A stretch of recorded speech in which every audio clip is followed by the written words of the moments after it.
I've heard this before.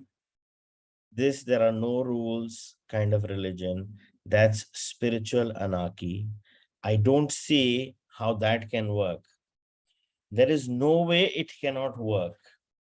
If you are about the business of creating yourself, if, on the other hand, you imagine yourself to be about the task of trying to be what someone else wants you to be, the absence of rules or guidelines might indeed make things difficult. Yet, the thinking mind begs to ask, if God has a way she wants me to be, why didn't she simply create me that way to begin with? Why all this struggle for me to overcome who I am in order for me to become what God wants me to be? This the probing mind demands to know, and rightly so, for it is a proper inquiry. The religionists would have you believe that I created you as less than who am I, so that you could have the chance to become as who am I, working against all odds, and I might add, against every natural tendency I am supposed to have given you. Among these so-called natural tendencies is the tendency to sin. You are taught that you were born in sin, that you will die in sin, and that to sin is your nature. One of your religions even teaches you that you can do nothing about this. Your own actions are irrelevant and meaningless. It is arrogant to think that by some action of yours, you can get to heaven. There is only one way to heaven, salvation, and that is through no undertaking of your own, but through the grace granted you by God through acceptance of His Son as your intermediary. Once this is done, you are saved. Until it is done, nothing that you do, not the life you live, not the choices you make, not anything you undertake of your own will in an effort to improve yourself or render you worthy has any effect, bears any influence. You are incapable of rendering yourself worthy because you are inherently unworthy. You were created that way. Why? God only knows. Perhaps he made a mistake. Perhaps he didn't get it right. Maybe he wishes he could have it all to do over again, but there it is. What to do? You're making a mock of me? No, you are making a mock of me. You are saying that I, God, made inherently imperfect beings, then have demanded of them to be perfect or face damnation.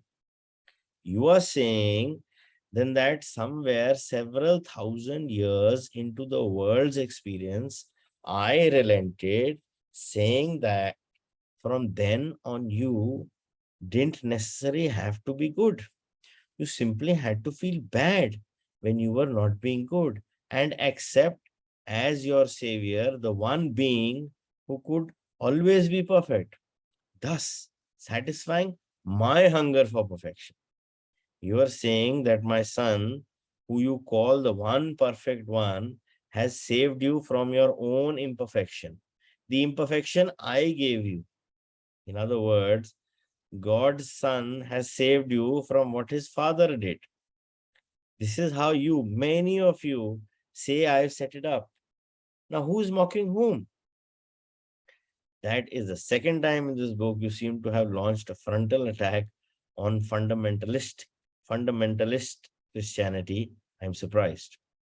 You have chosen the word attack. I am simply engaging the issue.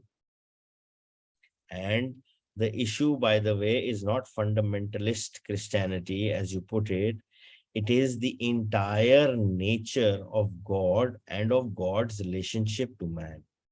The question comes up here because we were discussing the matter of obligations in relationships and in life itself. You cannot believe in an obligation-less relationship because you cannot accept who and what you really are. You call a life of complete freedom spiritual anarchy. I call it God's great promise. It is only with the context of this promise that God's great plan can be completed. You have no obligation in relationship. You have only opportunity. Opportunity, not obligation, is the cornerstone of religion, the basis of all spirituality. So long as you see it the other way around, you have missed the point. Relationship, your relationship to all things was created as your perfect tool in the work of the soul. That is why all human relationships are sacred ground. It is why every personal relationship is holy. In this, many churches have it right. Marriage is sacrament, but not because of its sacred obligations, rather because of its unequaled opportunity. Never do anything in relationship out of a sense of obligation. Do whatever you do out of a sense of the glorious opportunity your relationship affords you to decide and to be who you really are. So the main thing that God is actually telling us that all this thing, all these judgments, all these different kinds of expectations, they're all created by us. They're all created by the mind, and we feel that God has created it. God has created the imperfect being. God has made me suffer like this. God is very cruel to me. How could God do this to me? Why me? So many questions. God made everybody as a part of who he is. The whole concept is for us to experience certain and gain certain lessons, certain wisdoms, and realize who we truly are, so that we are able to realize and move from self-realization to God realization.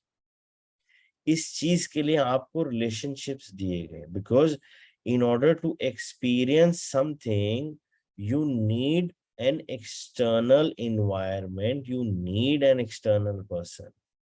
आप कल्ले रह के काफी चीजें नहीं समझ सकते हो.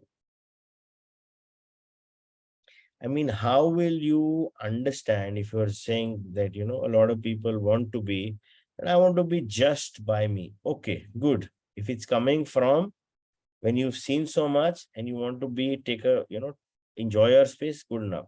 But if you've not seen anything, if you've not experienced anything, आज तक कभी लड़ाई नहीं हुई, कोई डिसआर्ग्यूमेंट नहीं हुई, कोई तू मैं नहीं हुई, कोई डिसएग्रीमेंट नहीं हुआ, या किसी भी चीज का नेगेटिव एक्सपीरियंस आपके स्पेस में नहीं आया, हमें कैसे पता लगेगा हम क्या सीखे हैं?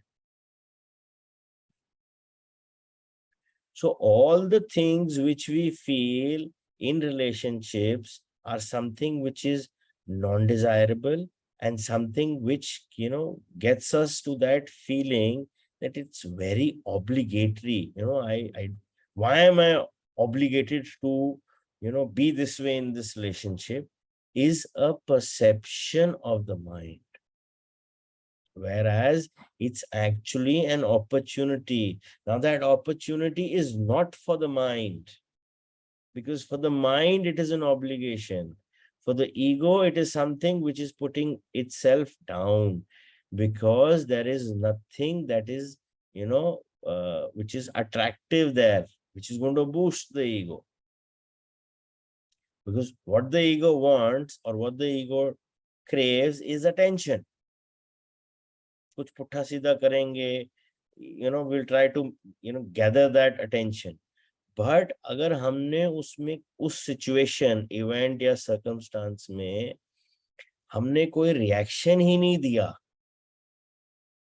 and we just said, yes, I understand, and it is an opportunity for the soul to learn this experience through this particular event, circumstance or situation or the person. वहां mind confused हो जाता है, and that is true opportunity realization. Because जहां पे हम mind के through चलेंगे वो हमें opportunity नजर ही नहीं आती.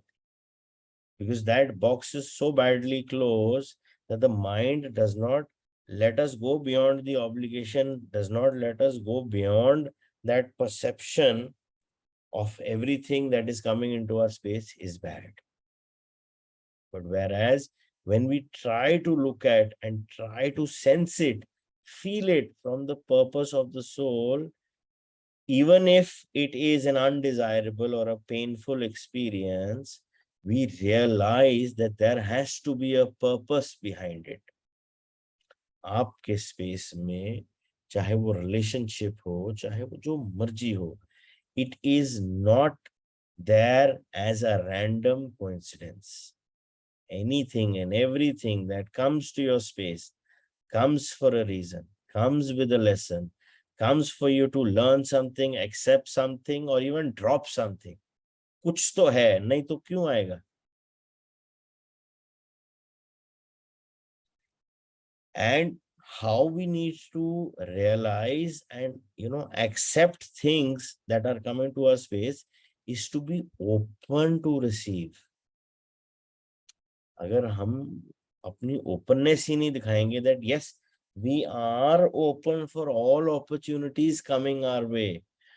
It is never said that opportunities will not come in pain or opportunities will only come in pleasure. No. Opportunity is an opportunity for you to grab. If that opportunity comes to a beggar in a slum, irrespective of his circumstances, if he's able to decode that, yes, this is an opportunity, he will grab it. And that's the same way, even if we are having, a relationship where their things are not so desirable or not so appealing to us, it is for us to feel what is it that we need to learn, what is that opportunity of wisdom that is bringing, that is there in front of us. जब तक हम उस perspective से mind को work करने को नहीं लेके जाएंगे, माइंड अपनी कहानियों में उलझाता रहेगा. Because what the mind or the ego craves is just attention. चाहे वो प्लेजर से आए, चाहे वो पेन से आए, उसको अटेंशन ही चाहिए. उसको भाड़ में गया अपॉर्चुनिटी. मेरे तरफ लोग देख रहे हैं ना, people are attracted, people are asking me ना, am I getting attention? So that's all that is driving the ego. It's very interesting. इतनी opportunities are actually available in relationships that हम लोगों ने ना, मतलब it's like we are so self-centered in terms of our, we are so self-centered in any kind of a relationship where there is an event, situation with the other person.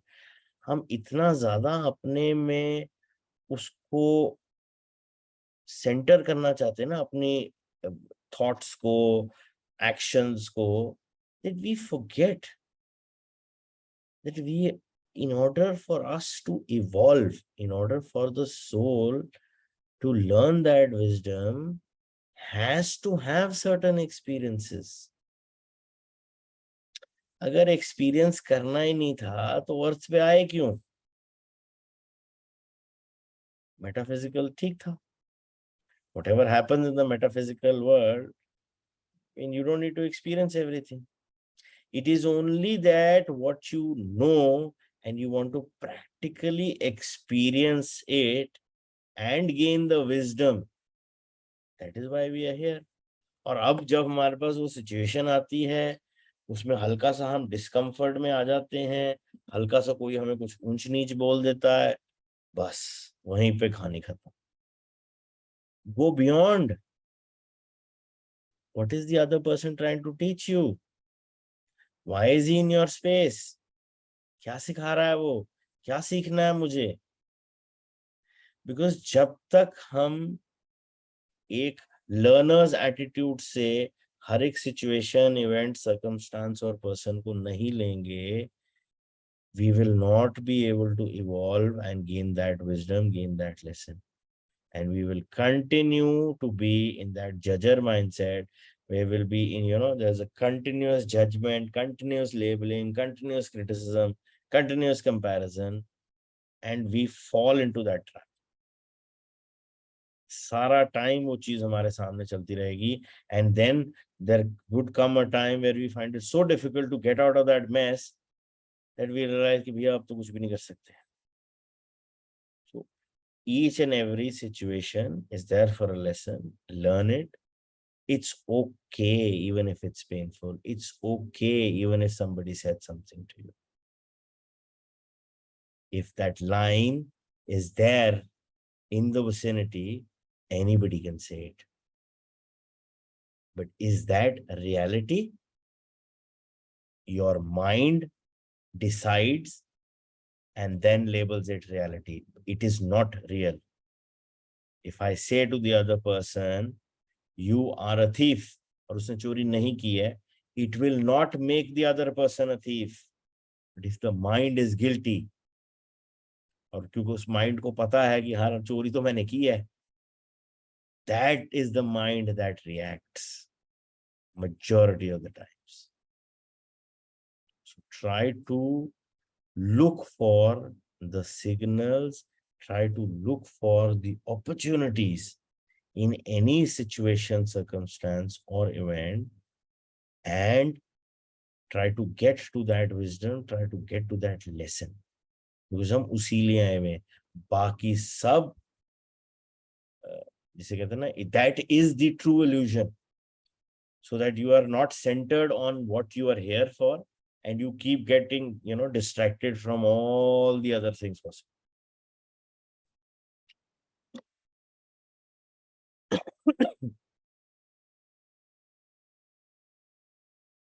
I can hear that.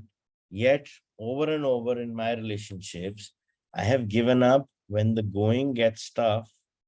The result is that I've had a sting of relationships where I thought as a kid that I'd have only one. I don't seem to know what it's like to hold on to a relationship. Do you think I will ever learn? What do I have to do to make it happen? You make it sound as if holding on to a relationship means it's been a success. Try not to confuse longevity with a job well done. Remember, your job on the planet is not to see how long you can stay in relationship. It is to decide and experience who you really are. This is not an argument for short-term relationships, yet neither is there a requirement for long-term ones. Still, while there is no such requirement, this much should be said, long-term relationships do hold remarkable opportunities for mutual growth, mutual expression, and mutual fulfillment. And that has its own reward. I mean, I've always suspected that. So how do I get there? First, make sure you get into a relationship for the right reasons. I'm using the word right here as a relative term. I mean right to the larger purpose you hold in your life. As I have indicated before, most people still enter relationships for the wrong reasons. to end loneliness, to fill a gap, bring themselves love or someone to love, or those are some of the better reasons. Others do so to salve their ego and end their depressions, improve their sex life, recover from a previous relationship, or believe it or not, to relieve boredom. None of these reasons will work, and unless something dramatic changes along the way, neither will the relationship. I didn't enter into my relationship for any of those reasons. I would challenge that. I don't think you know why you entered your relationships. I don't think you thought about it in this way.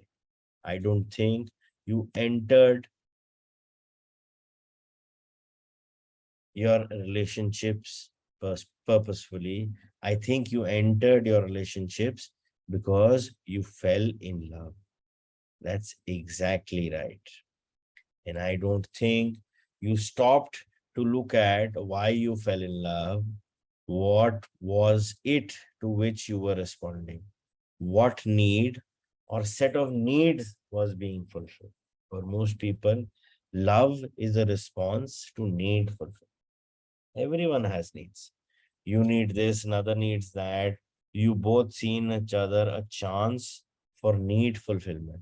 So you agree tactically to a trade. I'll trade you what I've got if you give me what you've got. It's a transaction, but you don't tell the truth about it. You don't say, I trade you very much. You say, I love you very much. And then the disappointment begins. You made this point before. Yes. And you've done this thing before, not once, but several times. Sometimes this book seems to be going in circles, making the same points over and over again, sort of like life. Tush. The process here is that you are asking the questions and I'm merely answering them. If you ask the question three different ways, I'm obliged to continue answering it. Maybe I keep hoping you'll come up with a different answer. You take a lot of the romance out of it when I ask you about relationship. What's wrong with falling head over heels in love without having to think about it? Nothing. Fall in love with as many people as you like that way. But if you are going to form a long-term relationship with them, you may want to add a little thought. On the other hand, if you enjoy going through relationships like water, or worse yet, staying in one because you think you have to, then having a life of quiet desperation, if you enjoy repeating these patterns from your past, keep right on doing what you've been doing. I okay, I get it, boy. You're relentless, aren't you? That's the problem with truth. The truth is relentless. It won't leave you alone. It keeps creeping on you from every side, showing you what's really so. That can be annoying. So why are we here, or why are we, in a relationship? So the premise of a relationship is something which is the most important one. Because in a lot of relationships, you have all the vested interests of the ego, of the mind, of the society, of the, family, so many things. चाहे आप उसमें believe कर रहे हो, चाहे आप उसमें नहीं बिलीव कर रहे हो, I don't want to get into this. It's highly subjective. It's different for everybody. But what matters is जो भी आपके माइंड में है, चाहे वो रॉन्ग रीजन है या राइट रीजन है, irrespective. What matters is what is the premise of the relationship. ये relationship किस premise पे हम कर रहे हैं? Is it from the premise of certain selfish needs? Is it from the premise of true love?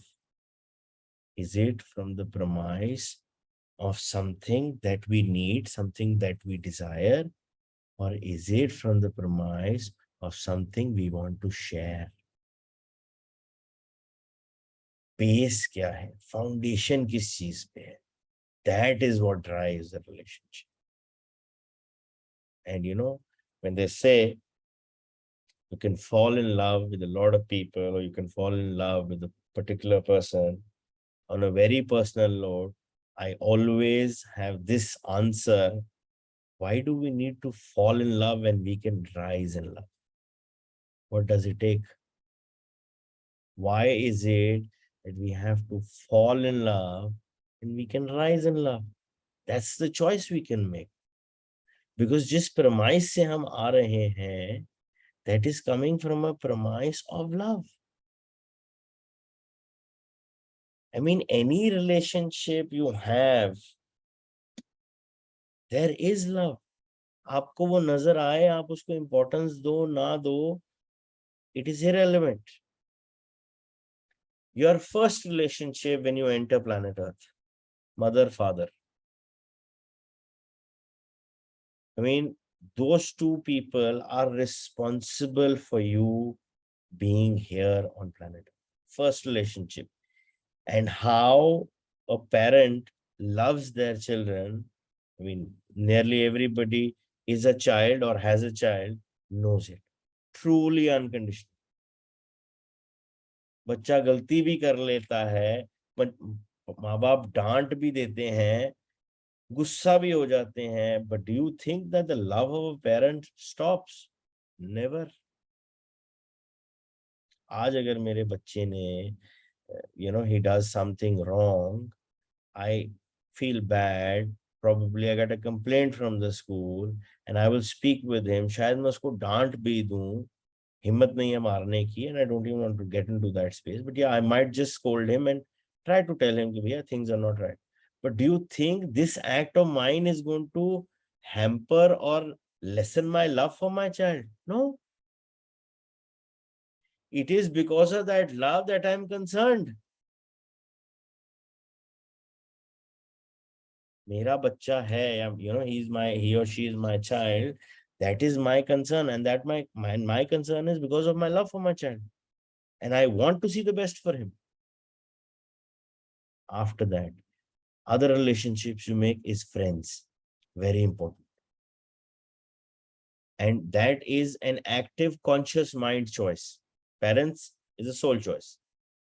Conscious mind choice, you choose your friends. And a lot of times, I don't know about others, I can vouch for my life, जो बचपन से चलते हैं ना, मतलब 20, 25, 30 साल तक, somehow the core friends remain like that. You keep having, acquaintances and, good friends and everything. But जो वो core होता है ना, that comfort factor comes with a very few, at least for me, I can, say from my experience. But where is that and what is the premise of that? Is there any selfish needs? No. What is the selfish need of a LKG student or a fifth-year-old, fifth grade student? Love, acceptance, comfort. So जिस relationship के premise में एक love हो, comfort हो, acceptance हो, that is absolutely going to deliver fantastic results. Even for that matter, when we grow up and yes, we decide to have a life partner, it is from a premise of love. I'm not talking about love marriage, arranged marriage, but there is a premise of love where you accept the person for who he or she is. बाद में हम अपना वो थोड़ा सा change हो जाता है, नहीं ये तो ऐसा नहीं है, वो नहीं है, वो नहीं, और उस टाइम पे तो we accepted the person as he or she was ना. उस टाइम पे तो हमने कोई कंडीशन नहीं रखी, नहीं बाद में चेंज करना पड़ेगा, ऐसे नहीं चलेगा. And yes, a lot of people have these things that there is a conditional note that these three things are okay and these things you need to change after marriage. So there are people like that. So what is the premise of that relationship? Everybody knows. I don't need to say anything. But if it's coming from a premise of accepting the person as he or she is, it is coming from a premise of acceptance and coming from a premise of love. वहीं से तो हमें समझना है सारी चीजें।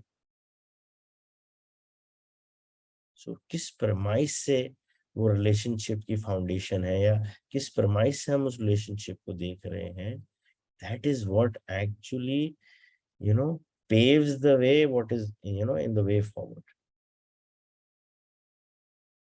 So whenever you feel that slightly painful, slightly not so desirable, just concentrate and think where is the promise. Is the promise out of love?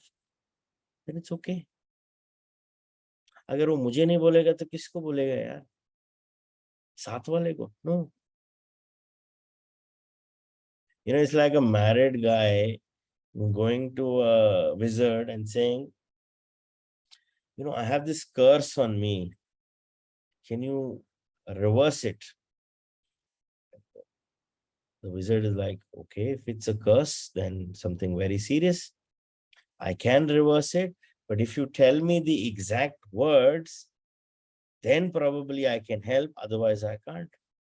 He said, I remember the words very clear in my mind. He said, then what are the words? He said, once a priest told me, I now pronounce you man and wife. So it's okay. You don't need to take things literally. ऊपर नीचे ऊंच नीच हर एक relationship में होता है. It's very important to know that when you go for a checkup, if your heartbeat, your ECG, if it's flat, what does it mean? And if it's up, down, up, down, up, down, up, down, it means चल रहा है भाई, कभी ऊपर कभी नीचे, ठीक है, चल तो रहा है ना. That is what matters. And always be very very clear, जो आपको फील कराया जाता है एक रिलेशनशिप में या किसी भी सर्कमस्टांस में, just remember that is the other person's perception. If somebody says that we are mean to them, that does not make us mean. Why? Were we born with the label mean Arjun Soni? No. It's okay. Everybody will have a different perspective based on their conditioning and program.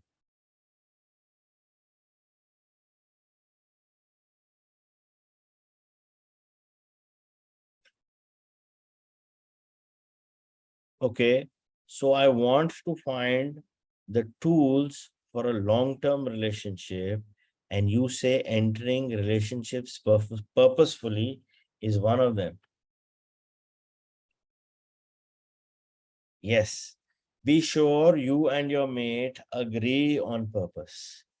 If you both agree at a conscious level that the purpose of your relationship is to create an opportunity, not an obligation, an opportunity for growth, for full self-expression, for lifting your lives to their highest potential, for healing every false thought or small idea you ever had about you, and for ultimate reunion with God through the communion of your two souls.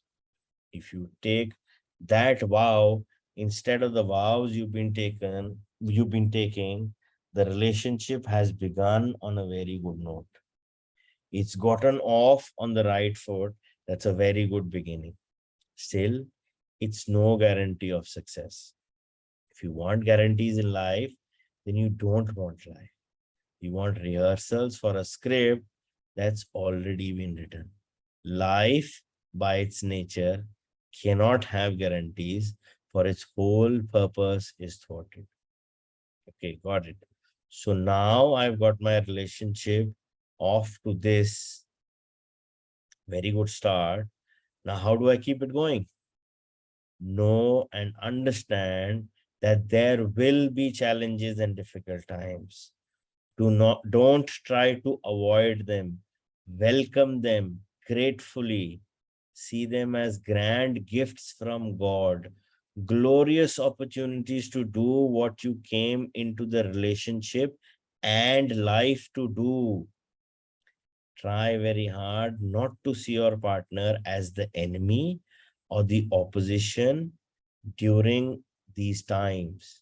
In fact, seek no one and nothing as the enemy or even the problem. Cultivate the technique of seeing all problems as opportunities. Opportunities to, I know, be and decide who you really are, right? You're getting it. You are getting it. Sounds like a pretty dull life to me. Then you are setting your sights too low. Broaden the scope of your horizons, extend the depth of your vision. See more in you that you think there is to be seen. See more in your partner too. You will never deserve your relationship nor anyone by seeing more in another than they are showing you.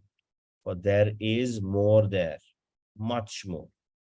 It is only their fear that stops them from showing. If others notice that you see them as more, they will feel safe to show you what you obviously already see. People tend to live up to our expectations of them. Something like that. I don't like the word expectations here. Expectations ruin relationships. Let's say that people tend to see in themselves what we see in them. The grander our vision, the grander their willingness to access and display the part of them we have shown them. Isn't that how all truly blessed relationships work? Isn't that part of the healing process, the process by which we give people permission to let go of every false thought they've ever had about themselves? Isn't that what I am doing here in this book for you? Yes. And that is the work of God. The work of the soul is to wake yourself up. The work of God is to wake everybody else up.